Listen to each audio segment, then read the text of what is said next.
Today is the 49th anniversary of the beginning of the Six-Day War. And according to the Hebrew calendar, Yom Yerushalayim, Jerusalem Reunification Day.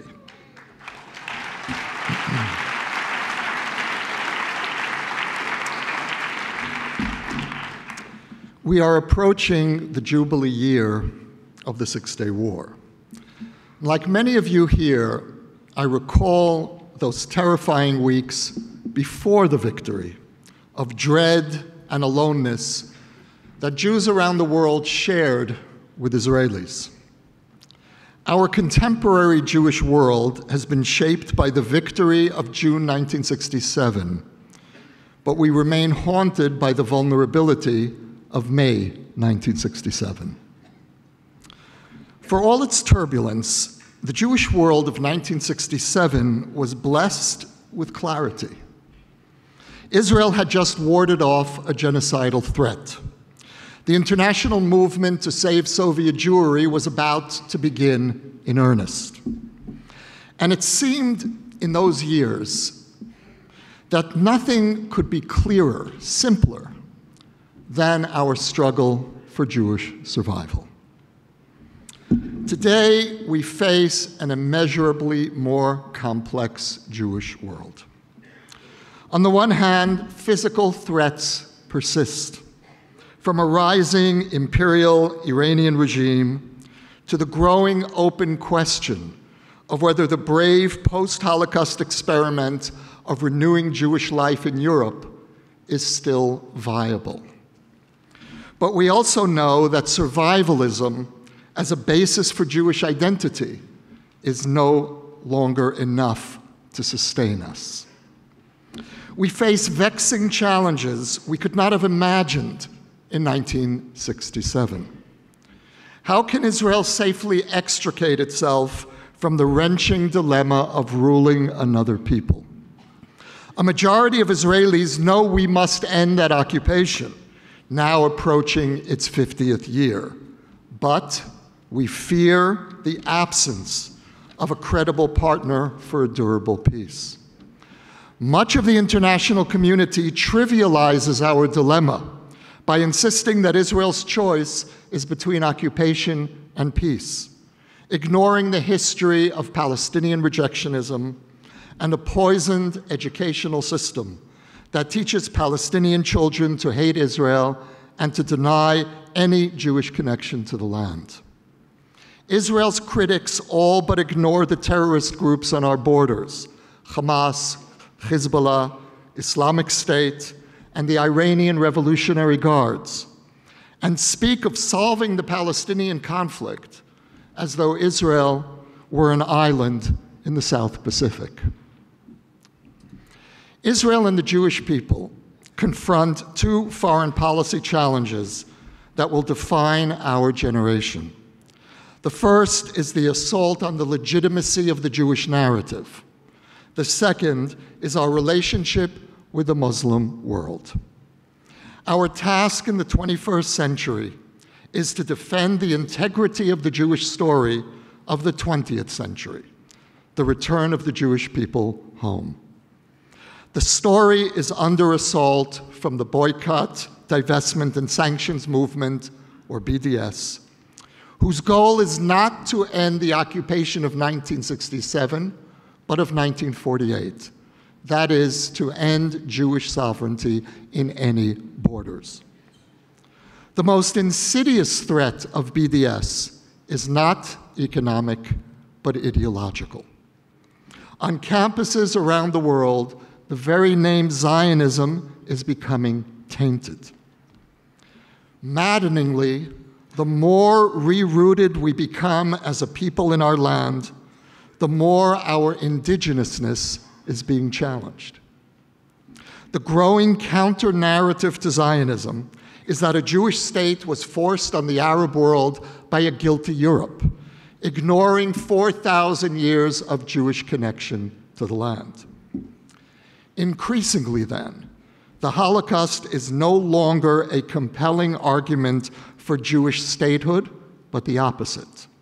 An essential part of the anti-Zionist assault that defines Israel as a white European colonialist entity. We have been slow to respond to this historic shift.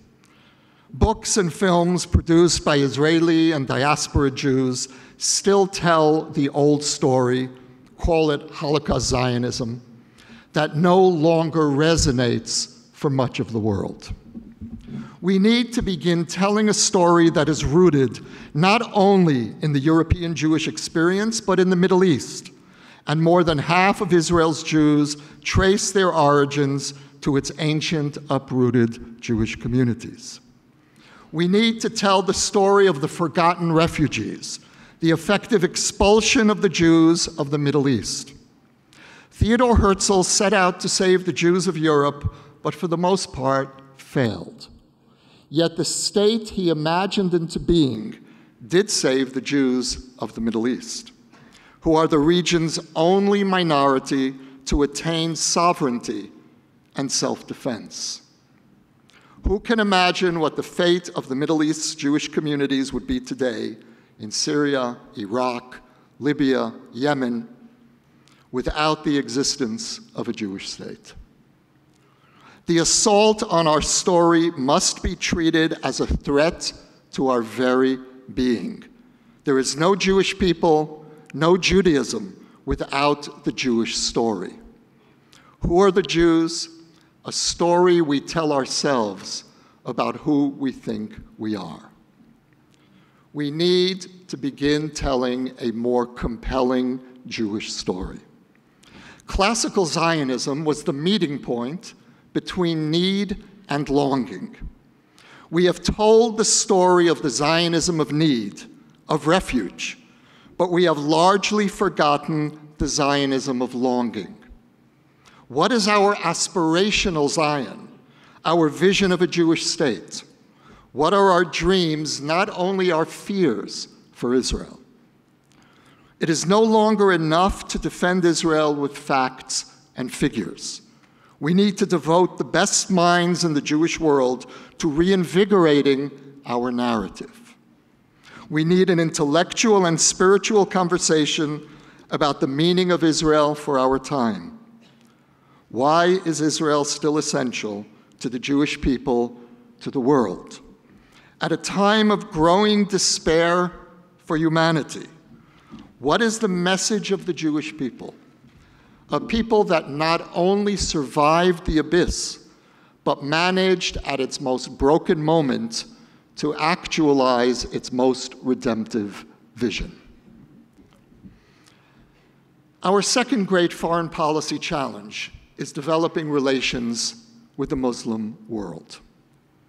To a large extent, the well-being and even physical safety of Jewish communities around the world will be determined by the quality of our relations with Islam.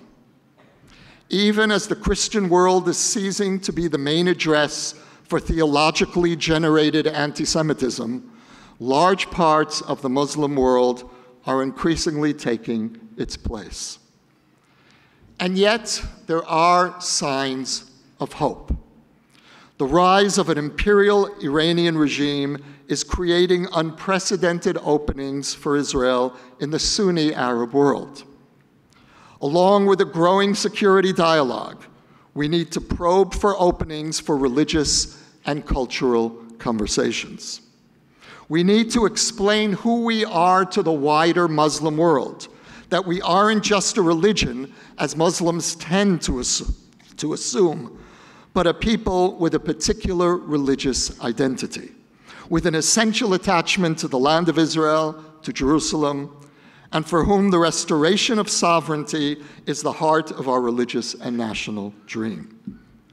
The AJC has been a pioneer in exploring openings in the Muslim world for years, through Project Interchange, through the work of Rabbi David Rosen, and now also of Robert Silverman. Our approach to the Muslim world needs to be guided by two principles. The first is not to underestimate the threat of radical Islamism. Despite a tendency in the West to define Islamic State as the primary threat. That group, in fact, is only the most pathological expression of a much broader threat that includes the Muslim Brotherhood, Hezbollah, Hamas, and the Iranian regime, which isn't part of the solution to Mideast turmoil, but the heart of the problem. The second principle is not to overestimate the threat, which is radical Islamism, not Islam. We need to challenge those loud voices within the Jewish community that seek to reduce one of the essential faiths of humanity into a caricature based on selective scriptural quotes that seek to turn 1.7 billion believers into enemies of the Jewish people in the West, and all Muslim Americans into a fifth column. Those voices are a danger to the Jewish people. They are false defenders that need to be rejected and refuted. The American Jewish community needs to be at the forefront of efforts to protect the physical and emotional safety of American Muslims.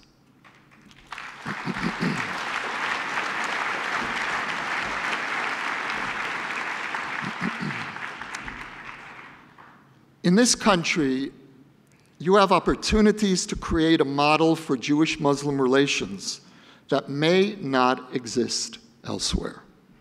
Confronted with growing hatred and physical threat, Muslim Americans are in search of allies. This is the moment to initiate a new Muslim-Jewish conversation. What I've learned from working with young Muslim American leaders at the institute where I sit in Jerusalem, the Shalom Hartman Institute, is that there is a keen interest in engaging the American Jewish community and a willingness to hear the Jewish story. How can we help create a new conversation between American Muslims and Jews? First, by suspending litmus tests for our potential partners. I don't care what you've said in the past or even what you believe today. If you are willing to sit with me and hear my story, I'm willing to do the same.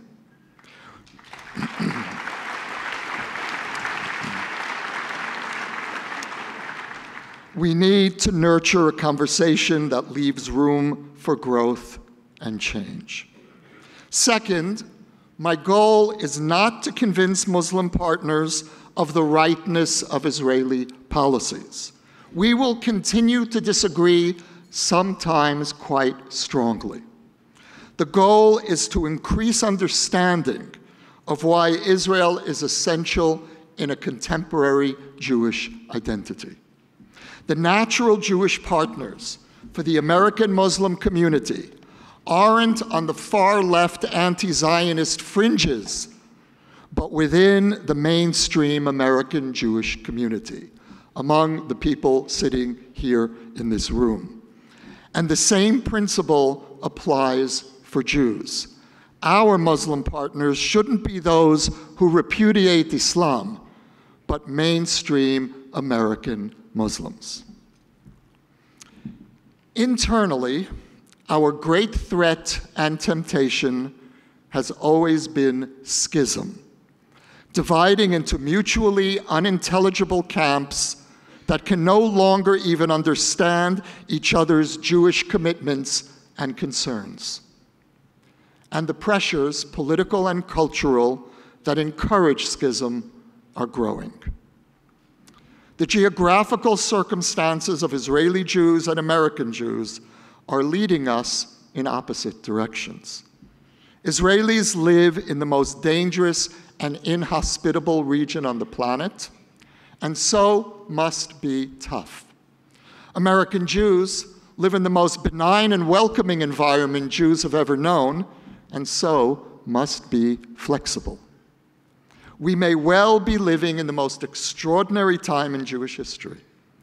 Our generation has inherited unimagined opportunity. The rebirth of Jewish sovereignty, along with the near simultaneous emergence of the most powerful diaspora community in history. Either of those events would have been enough to redefine Jewish life for generations to come. But the relationship between us urgently requires re-examination. In 1950, Israeli Prime Minister David Ben-Gurion and AJC President Jacob Blaustein defined the relationship between the new state of Israel and American Jewry.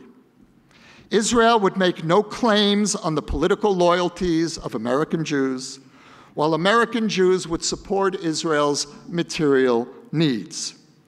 The Blaustein-Ben-Gurion Agreement effectively defined a relationship of non-interference in each other's most basic identities. That model worked well enough for 2 generations, but no longer.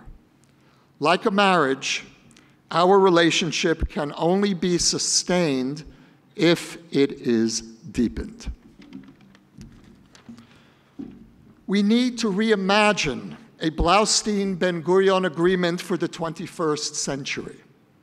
We need to reconceive the relationship on all levels: political, cultural, religious, spiritual. I need American Jews to be actively involved in my society. The life and death questions of war and peace will be determined by Israel's citizens. Still, if we are serious about defining Israel as the homeland of the Jewish people, then every Jew not only has the right, but the responsibility to critique Israeli policies. My plea to Israel's Jewish critics is this: don't underestimate the severity of Israel's dilemmas, the terrible choices we face in the Middle East between one form of vulnerability and another. Most of all, I need American Jews as partners in defending the achievements of Israeli democracy. Those achievements are miraculous. There is no other example of the persistence of vigorous democratic institutions in a country under relentless existential threat since the moment of its birth, and populated by waves of immigrants from countries without any democratic traditions.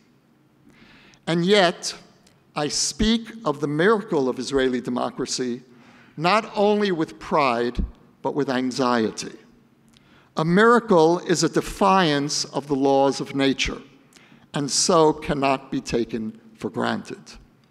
The miracle of Israeli democracy, under growing strain, needs to be nurtured and protected.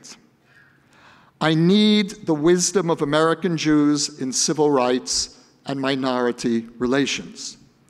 Israel needs to broaden its Israeli identity to embrace Arabs who are its citizens, and it needs to deepen its Jewish identity to include vigorous relationships with diaspora Jews who are not its citizens.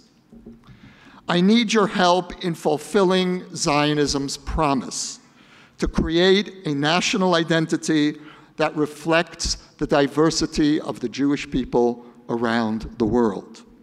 Denying official recognition to entire Jewish denominations while entrusting Judaism to a spiritually decadent rabbinic establishment is a violation of the ethos of Jewish peoplehood, a profoundly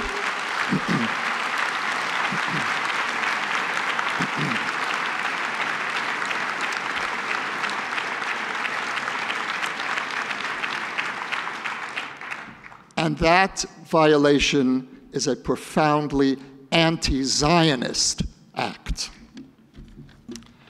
I need your help in holding the Israeli center against the easy solutions of left and right, the purity of the extremes. I need partners in anguish who share the 2 nightmares of centrist Israelis. The first nightmare is that there won't be a Palestinian state, and the status quo will continue indefinitely. The second nightmare is that there will be a Palestinian state, and we may not be able to adequately defend ourselves from the borders of June 4th, 1967. I believe that despite the growing strength of the anti-democratic right in Israel and the rising disaffected left-wing voices among American Jews, a majority of both communities still hold centrist instincts. But the ethos of the center needs to be clearly defined, transformed from a mood into a worldview. The worldview of the Jewish Center is commitment to Klal Yisrael, the entirety of the Jewish people, transcending the interests and ideologies of any of its constituent groups.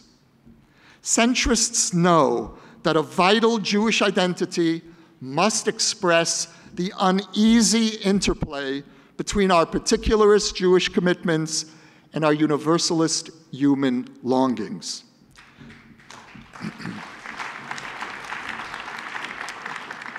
Centrists are committed to an Israel that is alert to both security and morality, at once Jewish and democratic, the state of the Jewish people and the state of all of its citizens, modern and traditional, a secular state in a holy land. Indeed, centrists embrace those paradoxes as the defining elements of our peoplehood and the animating force of Israeliness, transforming Israel into a laboratory for humanity's challenges in the 21st century. Only a vital center can protect us from the utopian fantasies of the Jews, whether it is peace now in a burning Middle East or Messiah now on the incendiary Temple Mount. The unity of June 67 was necessarily ephemeral. No people can or should sustain that level of intense solidarity. Still, something of the spirit of 67, commitment to the primacy of Jewish peoplehood above our sectarian Jewish identities, is essential for Jewish existence. Our challenge is to accept the inevitability of our divisions over core issues and values, while refusing to allow those divisions to define our collective identity and turn into historic schisms, and to live our Jewish lives with gratitude and awe at the wondrous strangeness of the Jewish story, with the determination to be worthy of the opportunities it presents us. Thank you.